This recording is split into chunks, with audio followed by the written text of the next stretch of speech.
Thank you for joining me today. My name is Jessica, and I am a graduate student at Liberty University. My presentation focuses on a growing and often overlooked crisis in the healthcare industry: workplace violence. On April 1st, 2025, Congress was introduced to the Workplace Violence Prevention for Healthcare and Social Service Workers Act. We'll look at how workplace violence, or WPV, is affecting healthcare workers, the legislation introduced to protect them, and the ethical considerations behind both support and opposition to that legislation. My goal is to offer both insight and possible paths forward. Workplace violence refers to any act of aggression, abuse, or threat occurring in a workplace setting. It can be physical, verbal, or emotional. In healthcare, this violence often comes from patients, their families, or even visitors. According to the Occupational Safety and Health Administration, or OSHA, over 69% of all reported workplace violence incidents happen in healthcare. This is alarming. And what's worse is it's become normalized.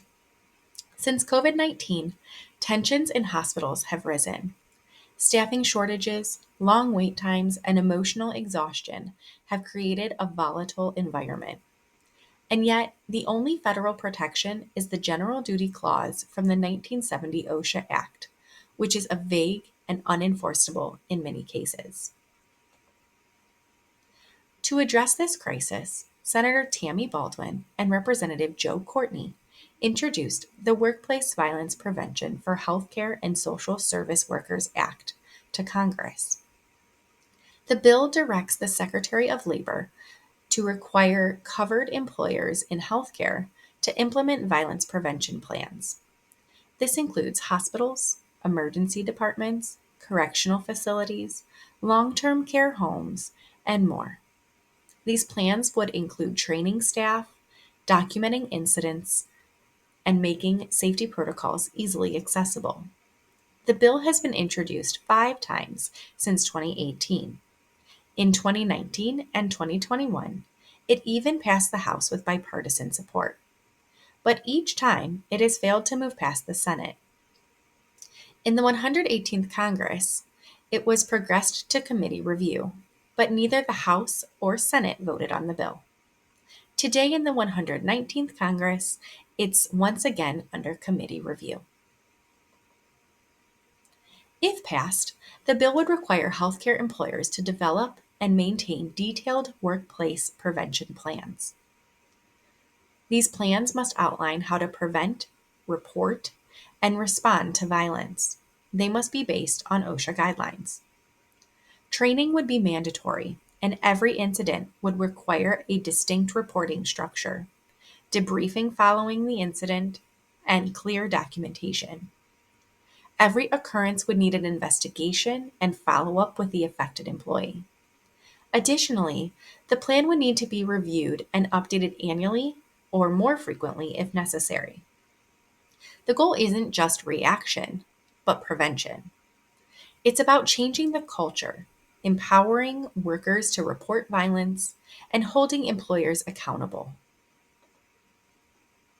The urgency cannot be overstated. From 2018 to 2021, reports of workplace violence from registered nurses rose significantly. 10% of nurses reported increased violence in their workplaces. You may recall in 2022, when there was continuous news coverage regarding the murder of Dr. Phillips by a patient who reportedly blamed the physician for post-operative pain. 2 weeks later, a nurse was stabbed in Missouri. The first quarter of 2025 has presented multiple violent, aggressive attacks on nurses. In North Carolina, a nurse suffered a broken leg from a patient attacking her in January.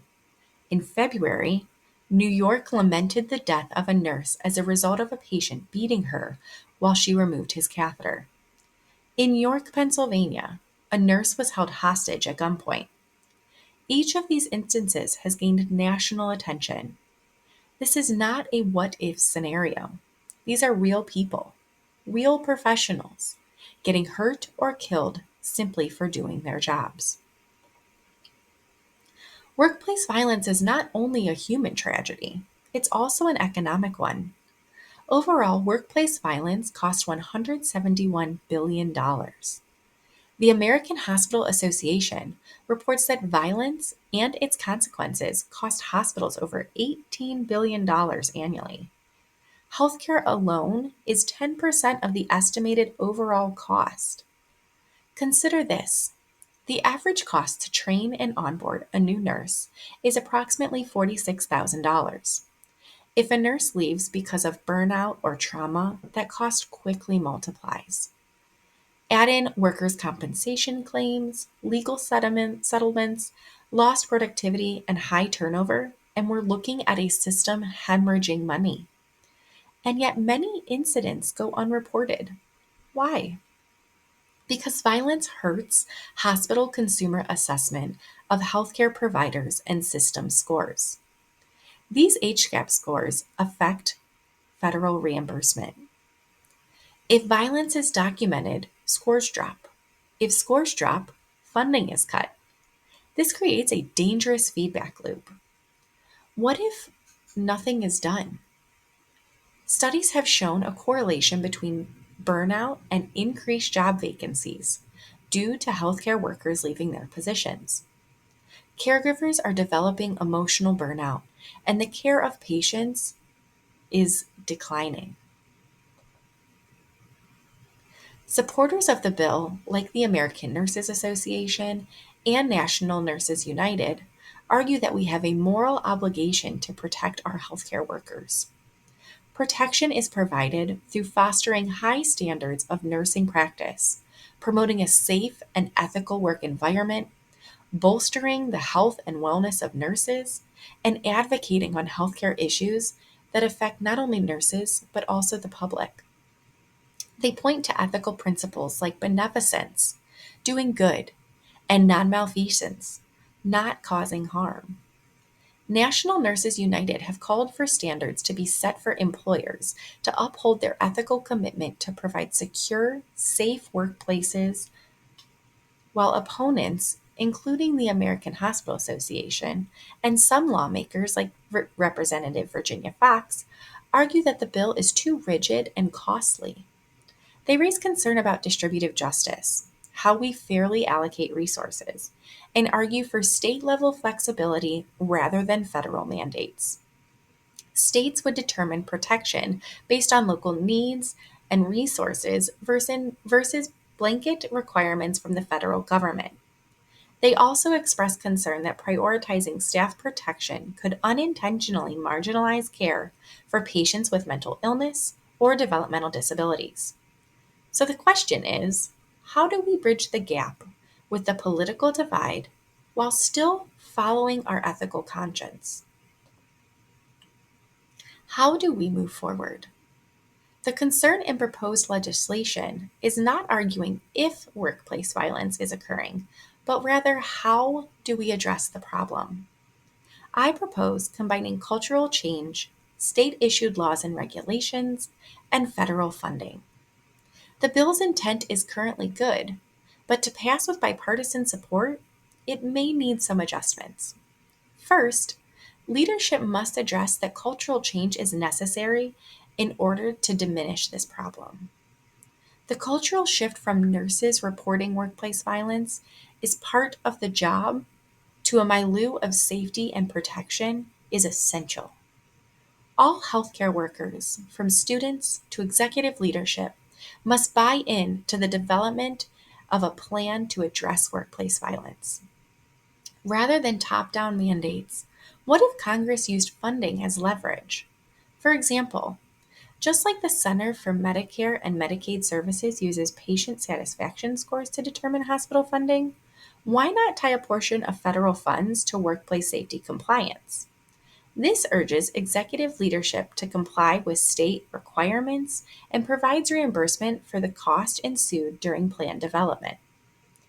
This approach respects federalism, letting states implement plans suited to their needs. While still incentivizing change, it opens the door for bipartisan support. States can differentiate between healthcare facility, specialty, size, and specific population concerns. National organizations are outspoken about this change. The ANA and NNU have been calling for federal action since at least 2016, and some states are stepping up where the federal government has not. In Ohio, Governor DeWine signed House Bill 452, which mandates hospital safety assessments, security in high risk areas, and allows nurses to conceal their last names. These are practical, common sense protections. Research has shown that authentic leaders who take action to care for and address emotional and mental challenges are more apt to remain in their current position. We need leaders to push for legislation to protect our healthcare workers, like Governor DeWine. Ohio's success shows that both federal and state solutions can work together. For example, the hospital value based purchasing program, which prioritizes quality of care over quantity of patients cared for, and HCAP scores, which assess patient experience, can impact federal funding by up to 25%. The Center for Medicare and Medicaid Services payments increased $2.2 billion in 2023, according to the 2024 fiscal report. If Congress voted for an amended version of the Workplace Violence Act to use federal funds to promote workplace safety, healthcare facility compliance with regulations is likely to increase. Monetary reimbursement is a strong promoter of change. As reimbursement changes to value healthcare workers, a paradigm shift would occur. Violence would no longer be overshadowed by HCAP scores, and therefore would no longer be normalized. Healthcare professionals, primarily nurses, would be accountable to help maintain a work environment consistent with respect, dignity, and integrity. Empowered individuals can be drivers for change. As we conclude, let's step back and look at the bigger picture. Workplace violence in healthcare is not just a policy problem, it's a moral and spiritual issue. Scripture gives us powerful guidance in how we view and treat one another. Genesis 1:27 reminds us that God made every person in his image. That means each nurse, patient, and visitor has immeasurable value. Violence in workplace violates that image. It dehumanizes, harms, and dishonors the dignity that God has given. Romans 13:10 shows us there is a moral order. Justice, mercy, and love should guide how we structure our institutions. Creating safe workplaces isn't optional, it's a divine responsibility. Each person also has a divine purpose, as Ephesians 2:10 declares. Violence can rob people of their hope, their future, and even their calling. Protecting workers helps preserve the potential God has placed in them. And finally, Psalm 24:1 reminds us that this world and everything in it, including our hospitals and clinics, belongs to God. Violence is not just a physical matter, it's a spiritual crisis that calls for both policy action and a return to biblical values. When we protect people from harm, we reflect God's heart, honoring dignity, pursuing justice, restoring purpose, and recognizing His authority. That's the foundation for a true culture of safety.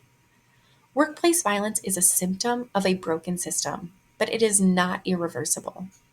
Nurses and healthcare workers deserve more than vague promises and outdated protections.